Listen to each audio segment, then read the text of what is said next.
Om du inte gillar att bo hos så kan du gå. Min syster stod stående i mitt vardagsrum med min champagne i handen, omgiven av främlingar som spillde drinkar på mitt golv. Skrattet som följde lät inte som familj. Det lät som seger. Jag tittade på henne och sedan på huset jag hade byggt med mina egna 2 händer. Varje vägg, varje detalj som stulits av människor som kallade det hem. Jag bråkade inte. Jag skrek inte. Jag bara log.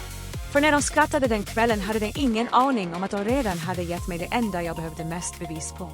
Stanna hos mig, för det som hände sedan kommer att få dig att ifrågasätta vad familj egentligen betyder. Jag hade precis möblerat klart lägenheten 2 veckor före den kvällen. 3 sovrum, fönster från golv till tak, ljusa ekgolv som fångade solen som honung. Det var det första utrymmet som var helt mitt. Inga rumskamrater, inga kompromisser, ingen som sa åt mig att tona ner det. Jag designade varenda centimeter själv. Matta armaturer, mjuka väggar i sandfärg. Det såg precis ut som det liv jag hade arbetat ett decennium för att bygga upp. Tyst, stadigt, förtjänat. När min syster Sabrina ringde skissade jag på en konstköksrenovering. Hennes röst var söt. Försök. Bara en månad, sa hon. Entreprenören sa att de skulle vara klara då. Du har 3 sovrum, eller hur? Vi tar bara med det nödvändigaste. Jag borde ha vetat bättre. Sabrinas nödvändigheter hade alltid kommit i flyttbilar. När jag växte upp var hon favoriten. Den som våra föräldrar räddade varje gång hon sprängde något. Kreditkort, jobb, förhållanden. Det var jag som städade upp röran. Förra gången jag lånade henne pengar köpte hon handväskor och sa att det var shoppingterapi. Ändå är skulden stark kedja. Jag sa ja. 2 dagar senare stod jag vid mitt fönster och tittade på en urhaul tillbaka in på uppfarten. Mitt hjärta sjönk. Dörrarna rullades upp till berg av lådor, leksaker, plastkärl, till och med ett löpband. Ethan, hennes man, klev ut, flinade och höll i en spelkonsol som om det vore en skatt. Sabrina vinkade från passagerarsätet. Hennes solglasögon fångade ljuset. Överraskning, kvittrade hon när de kom upp på övervåningen. Det är inte så mycket som det ser ut. När flyttfirman hade gått såg mitt minimalistiska vardagsrum ut som om en loppmarknad hade exploderat. Hon pekade nonchalant. Vi tar gästrummet. Barnen kan få dit. Du kan använda ditt kontor för tillfället, eller hur? Jag stirrade på hennes ord som frusit någonstans bakom tänderna. Sedan nickade jag. För att bråka med Sabrina var som att ropa ut i vinden. Högt, utmattande och värdelöst. Den första veckan var kaos, förklätt till familjeliv, leksaker i trappan, smulor i soffan, kritor på mina designutkast. Varje morgon började med att serier dundrade och slutade med diskstaplad som arkitekturprojekt som gått fel. Sabrina arbetade deltid, vilket egentligen innebar bruncher och shopping. Ethan tog emot samtal i sina underkläder från min kontorstol och skrek åt någon stackars kollega om Bradlines medan han drack mitt importerade kaffe. På kvällen satt jag på den lilla spjälsängen jag hade flyttat till min studio, samma plats som jag en gång kallade min fristad. Surrandet från kylskåpet var det enda stadiga ljudet som fanns kvar. Mitt eget hem hade blivit ett väntrum jag betalade för. En kväll kom jag tillbaka från ett kundmöte och hittade jordnötssmör utsmetat på min vita marmorbänk. Sabrina målade naglarna och bläddrade igenom sin telefon. Barnen blev hungriga, sa hon utan att titta upp. Jag städade i tystnad, varje torkning tyngre än den förra. När mamma ringde senare var hennes ton skarp. Sabrina säger, du har varit avlägsen. Du kan inte få din syster att känna sig ovälkommen. Hon har tillräckligt med stress. Jag höll nästan på att skratta. Istället sa jag, visst, mamma, jag ska försöka hårdare. Den natten låg jag vaken och stirrade i taket och räknade de svaga sprickorna i putsen. På samma sätt som jag brukade räkna sekunder under våra gräl i barndomen. Då brukade hon stal mina saker och mamma räckte på axlarna. Nu stal hon min pjäs och alla låtsades fortfarande att det var okej. Jag sa till mig själv att det var tillfälligt. 30 dagar, kanske 35. Jag upprepade det som en bön. Men innerst inne viskade en tystare röst sanningen. Sabrina går aldrig förrän någon tvingar henne. Och den här gången skulle den personen vara jag. Den första riktiga smällen dök upp en tisdagsmorgon. Jag gick in i mitt kök halvvaken med min mugg i handen och höll nästan på att halka på en pöl apelsinjuice. Barnen jagade varandra barfota, välte stolar och skrek som om det vore en lekplats. Min en gång tysta takvåning lät nu som ett dagis utan tillsyn. Var är din mamma? Frågade jag. Hon gick ut, sa den äldre. Tittade inte ens upp. Ut. Klockan är 8. Han räckte på axlarna. Hon sa, du skulle göra frukost. Jag stod där i mitt eget kök, i mitt eget hus, och insåg att jag på något sätt hade blivit den obetalda barnvakten. Vid middagstid kom Sabrina in med solglasögon och en shoppingkasse som svängde runt handleden. Varsågod, sa hon och släppte en låda med bakverk på disken. För vad? För frukost. Du behövde inte laga mat. Jag stirrade på henne. Den här kvinnan som kunde förvandla vilket problem som helst till ditt fel. Sabrina, du kan inte bara försvinna på morgonen. Jag jobbar hemifrån. Jag har kunder. Du jobbar alltid. Hon avbröt mig som om det vore en anklagelse. Barnen behöver också uppmärksamhet. Det är dina barn. Hon himlade med ögonen som hon brukade göra när vi var tonåringar, och hon hade blivit ertappad med att ljuga. Du har alltid varit så spänd. Marissa, slappna av. Det är familj. Familj. Det ordet hade börjat smaka bittert. Inom några veckor blev min lägenhet oigenkännlig. Mina minimalistiska hyllor böjde sig under billiga prydnadssaker som Sabrina påstod gav stället värme. Mina designböcker sköts åt sidan för målarbilder och snackspapper. Till och med luften kändes annorlunda, högljuddare, tyngre. Sedan kom räkningarna. 3 gånger så mycket som vatten. Mina städprodukter försvann dubbelt så snabbt. När jag konfronterade henne räckte hon på axlarna. 4 personer använder mer vatten än en. Självklart har du tur att vi inte tar betalt för sällskap. Tur. Ettan var inte bättre. Han förvandlade mitt kontor till sin spelhörna, komplett med snacks och sladdar som trasslade över golvet. En eftermiddag, jag hittade min laptop död. Han hade spilt läsk på den och försökte fixa det med en handduk. Kunddata för tusentals dollar borta. När jag konfronterade honom mumlade han. Slappna av. Det är bara grejer. Den kvällen ringde jag Tyler, min affärspartner, och den enda personen jag kunde ventilera mina tankar till utan att döma. Jag svär, sa jag och gick fram och tillbaka i hallen. Det förvandlar mitt hem till en soptipp. Sluta då låta dem, sa han enkelt. Det är inte så lätt. Det är familj. Mamma tycker redan att jag är självisk. Marika, suckade han. Du designade utrymmen för människor att andas. Du förtjänar att andas i ditt eget hus. Jag visste att han hade rätt. Men skuldkänslor fjättrade mig fortfarande. Saker och ting eskalerade snabbt. Sabrina började bjuda hem vänner. Bara kaffe, sa hon, men varje kaffe slutade med skratt, smulor, vinfläckar och leksaker överallt. En lördag kom jag hem från en kunds arbetsplats och hittade 8 personer utsträckta i min soffa, tittade på tecknade serier och drack öl. Marissa, ringde hon. Vi ska ha en liten sammankomst, lite grann. Mitt kylskåp var tomt. Min bakgård luktade grillrök. Den kvällen, efter att alla hade gått, plockade jag upp skräp fram till midnatt. Ölflaskorna klirrade mot soptunnan som applåder för min dumhet. När mamma dök upp nästa morgon med en gryta och den där blicken som betydde att föreläsning skulle komma, sa hon, du är för hård. Din syster vill bara att hennes barn ska känna sig normala. Normalt? Jag skrattade. De slog sönder min vas, förstörde min laptop och åt igenom en veckas matinköp. Mamma rinkade pannan. Det är bara saker och ting, Marissa. Var inte materialistisk. Materialistisk. Jag hade byggt mitt liv från ingenting. Tegelsten för tegelsten. Design för design. Och de kallade det materialism. Den kvällen satt jag vid fönstret och tittade på stadens ljus.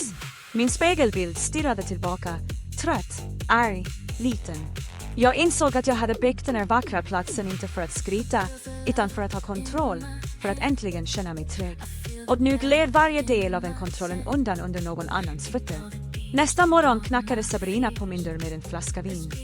Var inte arg, sa hon sött. Jag planerar Etans födelsedag här. Bara familj. Jag stirrade på henne länge och sa sedan det enda jag kunde. Gör vad du vill, Sabrina. Det gör du alltid. Jag visste det inte då, men den meningen var den sista tråden som höll ihop min tystnad. Festen skulle dela den på mitten. Kvällen då jag kom hem hittade främlingar på min balkong. Hög musik vällde ut från högtalarfoten och fick golven att skaka. Någon hade hängt guldfärgade ballonger som stavade Etans födelsedag över min glasvägg, snett tejpade tvärs över de rena linjer jag designat. Doften av öl och billig parfym ersatte ljusdofterna jag älskade. Jag frös till i dörröppningen. Min minimalistiska fristad såg ut som ett studenthem. Sabrina fick syn på mig och vinkade med ett champagneglas i handen. Du klarade det, ropade hon som om jag vore gäst i mitt eget hem. Ta en drink. Du ser så allvarlig ut. Allvarlig, sa jag och klev in. Sabrina, vad är det här? En fest, sa hon och skrattade. Slappna av, du skulle behöva en.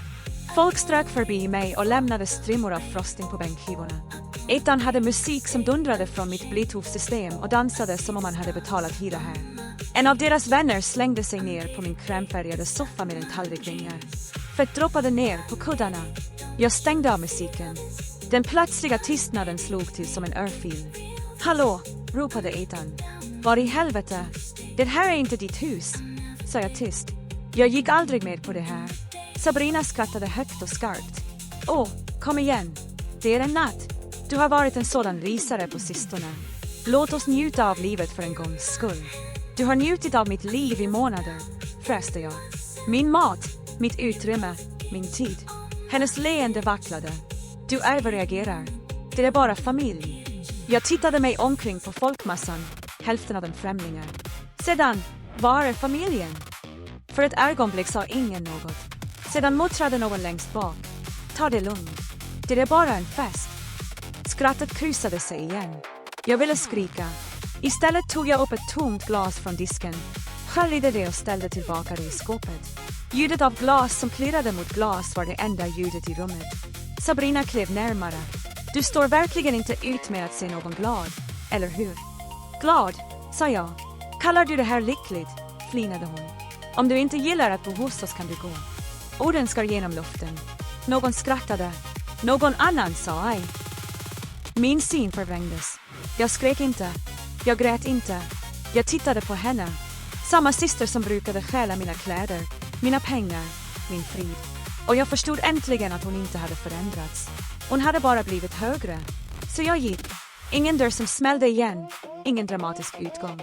Jag plockade upp mina nycklar, min handväska och gick förbi dem som ett spöke som rörde sig genom rök. Korridoren utanför var kall och tyst. Ljudet bakom mig dämpades som om det tillhörde en annan värld. Jag körde till ett litet hotell 10 kvarter bort. Receptionisten tittade knappt upp när jag checkade in. En tuff natt? Frågade han. Du anar inte, sa jag. Inne i rummet satt jag på sängen och hörde fortfarande ekon av skratt genom skallen. Jag stirrade på mina händer. De var stadiga. Det förvånade mig för inuti hade något just lossnat. Jag öppnade min telefon och bläddrade igenom gamla meddelanden. Mamma som försvarade Sabrina. Pappa som förblev tyst. Sabrina som bad om små tjänster. Det var samma historia om och om igen. Jag hade bara låtsats att jag inte såg det. Nästa morgon körde jag tillbaka. Min mage knöt sig när jag låste upp dörren. Tystnad. Sedan slog lukten mig. All svett. Något brände. Vardagsrummet var förstört. Tallrikar på golvet. En pöl av vin på mattan. En av barnens leksaker flät i det som ett offer. Mitt hem såg ut som om det hade överlevt en storm. Jag stod där och andades genom tänderna, gick sedan till stereon och satte på mjukjazz, den sorten jag brukade spela när jag jobbade. Melodin svävade över röran som en utmaning. Jag kablade upp ärmarna. Varje tallrik jag staplade, varje burk jag slängde, varje låda jag fyllde med deras tillhörigheter var ett hjärtslag. Stadigt och kontrollerat. Ilskan var inte hög längre. Den var kirurgisk. Precis. När jag var klar stod 4 resväskor och 3 lådor prydligt vid dörren. Jag tittade på dem i de tomma rummen och viskade till luften. Du sa att om jag inte gillar det kan jag gå. Det gjorde jag. Nu är det din tur. Och för första gången på månader andades mitt hus ut. Middag hade jag packat allt som inte hörde hemma. Varje leksak, varje skop, varje tråd som skrek av invasion. Mitt hem var fortfarande stökigt, men det var åtminstone mitt igen. Det mjuka surret från luftventilen lät som en fridfull själ som försökte hitta hem. Sedan hörde jag nycklarna vid dörren. Sabrina kom in först med en matkasse i handen. Solglasögonen fortfarande på, som om hon inte förväntade sig att hitta något fel. Ethan följde efter och släpade efter barnen. Han frös till när han såg bagaget staplat vid dörren. Vad gör du? Frågade Sabrina. Hennes röst sprack redan runt kanterna. Packar du, sa jag. Du kan inte sparka ut oss. Jag blev lugn men stadig. Du sa åt mig att lämna mitt eget hus. Kommer du ihåg? Hennes ansikte rodnade. Jag samtade. Nej, sa jag tyst. Du testade hur långt du kunde gå. Gratis, du hittade gränsen. Barnen såg förvirrade ut och växlade mellan fötterna. Jag kände en stick av skuld för dem, men inte tillräckligt för att sluta. Du är otrolig, väste hon. Tror du är bättre än alla andra för att du har en fin lägenhet och ett företag? Det har du alltid tänkt. Jag låg precis tillräckligt för att göra henne nervös. Du tror att jag är bättre än du. Det är det verkliga problemet. Innan hon ansvarade surrade det i min telefon. En avisering från fastighetsförvaltaren. Utredning av bullerklagomål slutförd. Överträdelse bekräftad. Jag hade lämnat in den kvällen innan. Bifogat fanns en böter med Sabrina och Etans namn på. Och detta sa jag medan jag scrollade. Fru Langford från grannen skickade mig filmen från igår kväll. Allt oväsen, röran, orden du sa. Hennes haka slappnade. Oroa dig inte, fortsatte jag. Jag skickade det bara till mamma och pappa tillsammans med räkningarna för de senaste 3 månaderna. Du är sjuk, viskade hon. Nej, sa jag är klar. Etan talade äntligen med låg röst. Vad ska vi ta vägen? Jag har redan hittat en hyresbostad åt dig. 2 sovrum nära barnens skola. Första månaden är betald. Jag räckte fram mappen. Efter det är du ensam.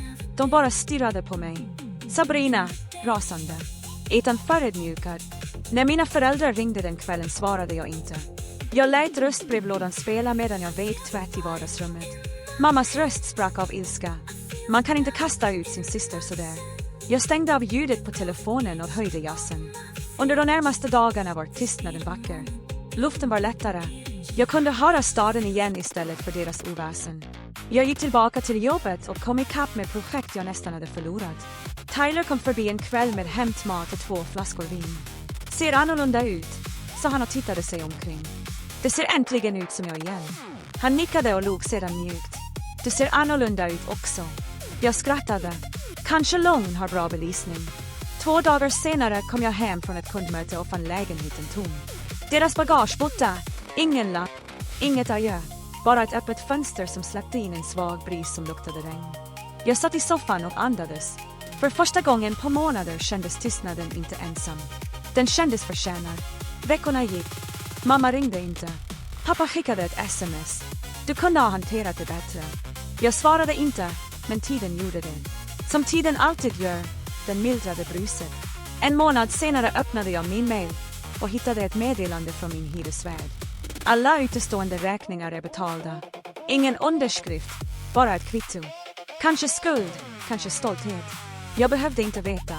En kväll, när solen gled ner mellan tornen, stod jag vid fönsterglaset med vin i handen och tittade på min spegelbild. Kvinnan som stirrade tillbaka var inte samma som brukade be om ursäkt för att hon tog upp plats. Jag viskade till henne, du gjorde det. Du tog tillbaka det. En vecka senare dök mamma upp vid min dörr med en paj. Hon såg äldre, mjukare och trött ut på ett sätt jag kände igen. Vi hade fel, sa hon tyst. Sabrina är med oss nu. Det är kaos. Jag är ledsen att vi inte lyssnade. Jag nickade, inte arg längre. Precis klar. Du uppfostrade mig för att ta hand om familjen, sa jag. Du glömde att lära henne detsamma. Vi satt en stund och åt paj i tystnad. När hon gick kramade hon mig längre än hon någonsin gjort förut. Efter att hon hade gått släckte jag lamporna, öppnade balkongdörrarna och lät stadens ljud strömma in. Luften luktade frihet. Ibland kommer inte fred med applåder. Den kommer i ljudet av din egen andning, stadig och orubblig, i ett hem som äntligen känns som ditt igen. Om du någonsin har varit tvungen att dra den gränsen med din egen familj, vet du hur tungt det känns tills du inser att det är det enda som håller dig uppe. Och om den här historien drabbar någonstans nära hemmet, stanna ett tag. Det finns mer där detta kom ifrån. Om du någonsin har varit tvungen att stå upp mot familjen, berätta din historia i kommentarerna. Du är inte ensam, och du har inte fel som väljer fred framför kaos. Prenumerera för fler sanna berättelser som den här.